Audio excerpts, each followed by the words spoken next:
They fought side by side with American troops. Now they say they feel betrayed. Danish and Greenlandic veterans are speaking out after US President Donald Trump threatened to acquire Greenland and openly questioned NATO's value. For soldiers who once called Americans their brothers in arms, the shock runs deep. It's very disrespectful. That's how some Danish veteran describes Washington's recent rhetoric. As they reiterate, fear and unease are spreading across both Denmark and Greenland.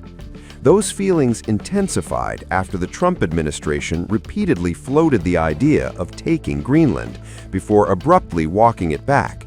Just hours after demanding right, title, and ownership of the autonomous Danish territory, Trump reversed course, announcing a so-called framework for a future deal after meeting NATO chief Mark Rutte. European allies cautiously welcomed the reversal, but many warned the damage to transatlantic trust may already be done. The mood in Nuuk and Copenhagen remains tense as Greenlanders and Danes confront a new reality, one where the United States is no longer seen purely as a protector, but a potential threat.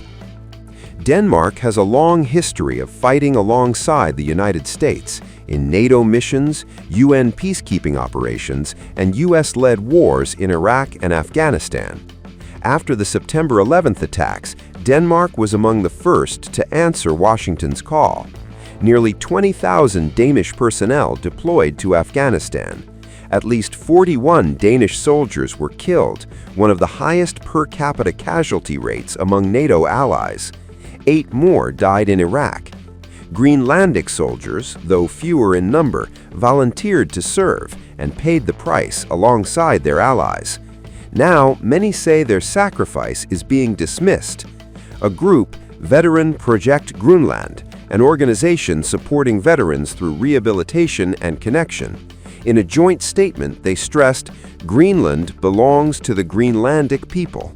They added they were deeply disturbed by what they call U.S. disrespect for international law. Another Greenlandic soldier, Salik Augustinsson, went further, writing an open letter to the American people. He reminded them that Denmark and Greenland stood shoulder to shoulder with the U.S. after 9/11. "I fought alongside you in Afghanistan," Augustinsson wrote.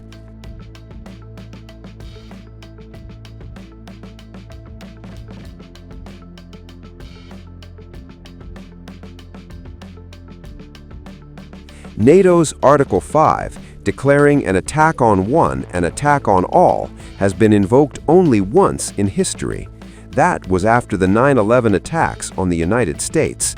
While Trump backed away from military action this week, his rhetoric continues to echo across the alliance. In a Fox News interview, he falsely claimed NATO troops stayed off the front lines in Afghanistan. That sparked outrage among allies who lost more than 1,000 soldiers in the war. European veterans flooded social media with photos from Afghanistan, pushing back. Norwegian, Canadian, German, Dutch, and British soldiers posted images from combat zones, reminding Washington of their sacrifices. Another Greenlandic soldier, Kunungwak Iverson, said he felt backstabbed. He served in Iraq in 2006 as part of a US-led coalition. "When they called, we answered," he said. "The way they treat us now is not okay."